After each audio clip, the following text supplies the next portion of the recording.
Good morning, America. Evening, Asia. Hello, world. Welcome to the program. Let's get cracking. Lots going on because as the Arab states tighten their trade and their diplomatic measures against Qatar, the tiny state has been warned by the ratings agency Moody's that its credit rating quality could decline, of course, if the tensions continue. Standard & Poor's has already cut Qatar's credit rating, saying it could actually drop it even further. And the country's stock market, take a look at that, has fallen nearly 10% in the last 3 days. Its currency also at an 11-year low. And today, Gulf states have further tightened their measures, with the UAE joining Saudi Arabia in banning basically Qatari-flagged ships from docking at their ports. Let's get rid of that. Let's go and speak to Cornelia Meyer, international economist, joining us. Cornelia, great to have you on the program. What started as a political row is fast becoming an economic nightmare, surely, for Qatar. Well, it absolutely is, because Qatar is a very teeny country which punches way above its weight economically as well as politically. And, you know, its wealth is based on LNG, liquefied natural gas. So sitting on the, being the third, he has the third largest reserves in the world of gas. Wow. So this is, and the sea lanes, as you mentioned, is really the important thing.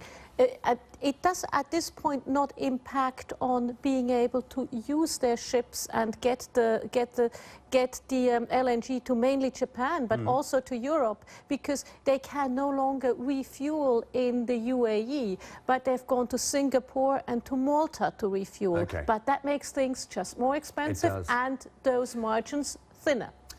What they're not sitting on is a vast amount of food. 40% of this country, Qatar's food, used to come across the border, the land border with Saudi Arabia. That stopped. We saw panic buying in the supermarkets earlier in the week. How are they going to feed themselves? Well, you see, it's a very rich country. The highest per capita income in the world. But you have to see one thing, that if you fly everything in, which is something you can theoretically do, that is all a matter of price. Obviously, it will have a huge impact on inflation in the country. Right, so prices are likely to very much go up. Prices will go up, and the Qatari rial, the currency is, as you said, at an 11-year low, so it goes even up more. Even higher. So we keep saying how rich this country is. They have a piggy bank. It's called the Sovereign Wealth Fund. It's about $335 billion. Will they have to dip into that just to get them through? Well, that is a matter of time. If one can mediate this crisis fast enough, then they don't have to. But if this persists too long, they will have to.